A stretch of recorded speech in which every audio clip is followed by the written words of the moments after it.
everybody, welcome to Get Busy Watching. I'm your host, Honest Dan. Let's talk movies. Oh, I didn't forget you, Wag. While Marvel reigned supreme in live action at the cinemas, DC mostly floundered. But in animation, Wag was king. Their new 52 series was awesome and got me salivating for the next installment, and became a real treat for me every year. Don't bother, the guy's a total tool. I followed your efforts in Central City, Flash. You do tight, efficient work. Hey, Barry, you got a little something on your nose. After its conclusion in mid-2020 with Apocalypse War, the DC animated universe saw a reboot in the form of the affectionately named Tomorrowverse, starting with the meh Superman Man of Tomorrow. That meh would practically define the series for the next 4 years. Yeah, 4 years. That's how long this series got. For context, New 52 got almost 7 years. And I'm sure this series getting cut short has something to do with James Gunn's conquering of all things DC, but still, things are looking like they're going out with a dud. If the quality isn't improving, you might as well give it an epic send-off, and that seems to be what they're doing with a 3-part conclusion, adapting the famous Crisis on Infinite Earths comics. Never read it personally, but I'm sure it's a loose adaptation. But still, gotta see this through. Maybe things can end with grace. Still, I think I would prefer a follow-up to Battle of the Super Sons. But this is what I got, so let's see how the beginning of the end fares. This is my honest opinion of Justice League Crisis on Infinite Earths, Part 1.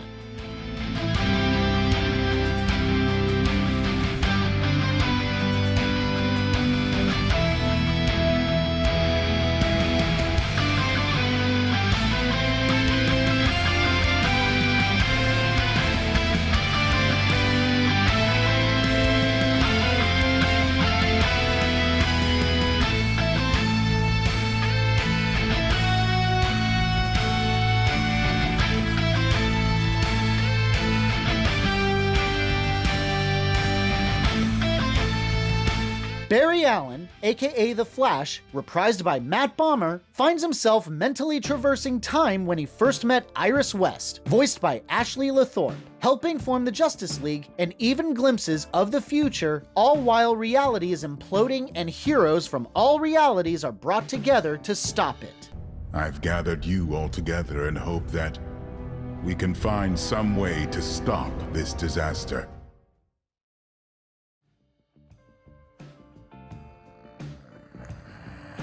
It's meh, but it's not bad. Ugh. It suffers from a lot of the same problems as last year's Warworld, in that it's really trying to cram so many stories into a single movie, and it's not succeeding at all.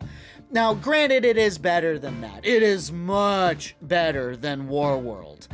But it's still not mixing all these elements very well. The first red flag I noticed was that this was titled Crisis on Infinite Earths, but it's mostly a Flash-centric story. Like, we're seeing him briefly get his powers and meet Iris, so in this multiverse story, we're basically starting with a Flash movie. It's better than the actual Flash movie we got. No! Not funny! Shut up! Sorry, I really hate that movie.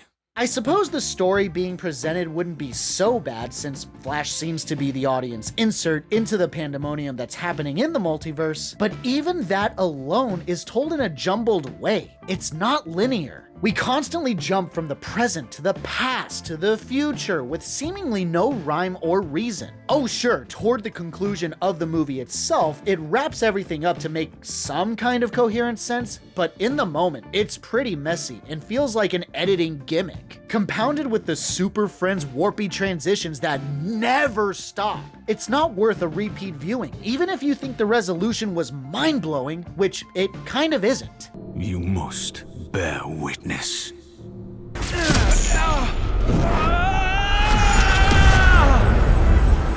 I will give praise to the relationship between Barry and Iris West. Yeah, she's the race-swapped version as popularized by CW's Candice Patton, whom, to be fair, is a very good actress, so no one should care, but definitely contributing to the ginger side that media has been pushing lately, but politics for another day.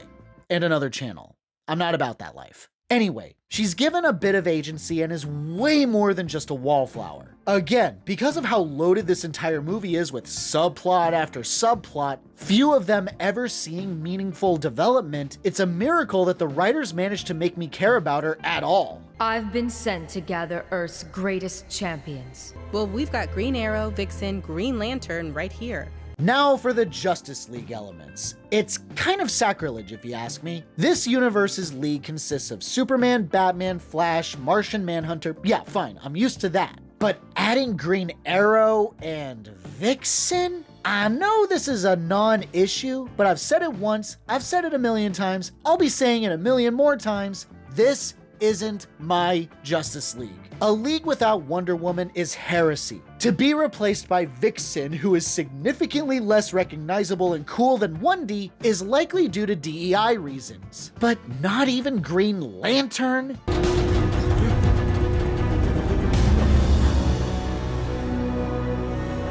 Wait a tick. Hal Jordan? Y'all, I saw Beware My Power. Hal was the villain of the movie and killed off. I had to kill my best friend. I don't know how I'm supposed to live with that. I'm confused right now. Is this not Earth 1? Help. Brain. Fried. Wag! What makes me laugh about the formation of the League is that it's all because of Amazo. But instead of just agreeing to form the team and gathering the remaining members, they take the time for Batman to buy the Hall of Justice and then go out of their way to make a big deal of it by holding a press conference. I think it's inferred that it was supposed to lure Amazo to them. I'm glad this worked and everything, but I'm kind of sorry this whole Justice League thing was just a ruse. But it's still pretty convoluted. It's really dumb. You prolonged our lives. You saved us. I only saved you from me. For that matter, even the events that preceded the build-up to the League was silly. Amazo's first victims were both Flash and Supes, and the two wildly overpowered, now weakened heroes were rescued by Green Arrow of all people, and gets them to safety by putting them in his car. His car, which isn't faster than either the Big Blue Boy Scout or the Scarlet Speedster. And Amazo just lets them escape. Why? Here's something pointless. The Crime Syndicate. What a generic name for this organization. The Bruce Timm cartoon called them the Justice Lords. They don't call themselves the Justice Lords. They're the Justice League. They're not the same thing, I know, but Crime Syndicate?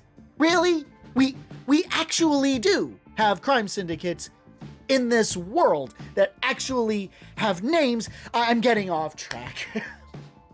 They basically just show up to try and punch the antimatter wave that's destroying their universe and actually think that's an effective strategy.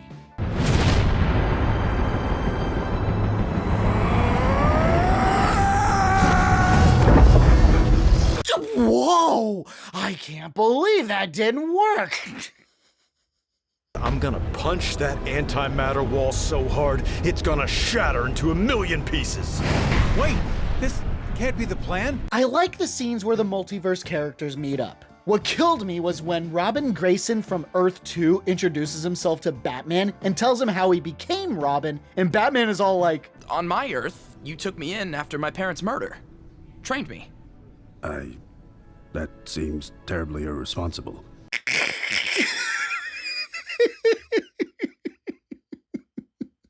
Funny guy. And also, I learned that Huntress has a pretty expansive backstory in terms of who is actually in the cowl. This Huntress is Helena Wayne, daughter of Batman and Catwoman. not to be confused with Birds of Prey's Helena Kyle of similar backstory. Though, should be the same, as Crisis Huntress says that Batman disappeared. Similar to Birds of Prey. Did this happen in the comics? Some sort of multiverse shenanigans, if yes.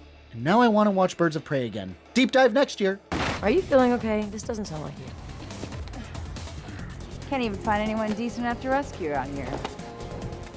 And like all of these things, it's fun to point and say, hey, I recognize him. It baffles my mind why Harbinger recruited Creeper, though. I love the character, would love to read a comic or something about him, but what's he gonna do? Maybe he's just a cute cameo. Or maybe he's probably one of the most underrated intelligent people in the DC universe and has a level 12 intellect, right alongside Lex Luthor and Brainiac. Or maybe it's just a cute cameo. I just realized I'd rather watch Johnny Bravo than this. Do the monkey with me! Come on!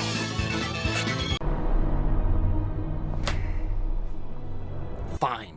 While I don't like the jumbled time jumps, as there's way too many subplots to keep track of, and it's easy to not know how the correct order is supposed to go without deep diving into it, I do like the resolution where the antimatter wave is about to destroy Earth 1, but in a desperate move by Flash, he slows down time to give reality a chance by slowly building the towers that are supposed to stop the wave with no one but him, Iris West, and Amazo's head over the course of decades. Like, they're old as fuck.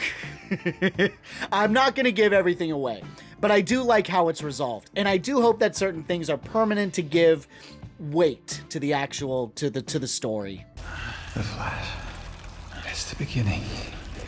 He said, before the beginning. Wag. Look, it's not the worst that they've done.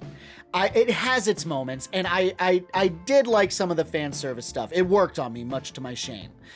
But man, Wonder Woman, Justice League Doom, Flashpoint Paradox, Super Sons, Apocalypse War, Justice League versus Teen Titans, like, who do I blame here? Do I blame it all on James Gunn? Like, what happened to this studio? The quality just isn't the same like it used to be, and man. But I'm trying to be fair here, because I can't condemn this entire project based on one part. And I have seen that Kevin Conroy clip that's been circulating on the internet that, you know, kind of made me cry. So I know what lies ahead, and I am trying to be optimistic, but I'm not feeling it right now, that's for damn sure. In the meantime, my honest rating for Justice League Crisis on Infinite Earths Part 1, a 3 out of 5. That's a lot of cable. I know, but it must be connected now, before I'm too weak to do it. I know. Thanks so much for watching, you guys. I really appreciate it. Gonna go watch parts 2 and 3 now, so keep an eye out for those reviews in the coming weeks.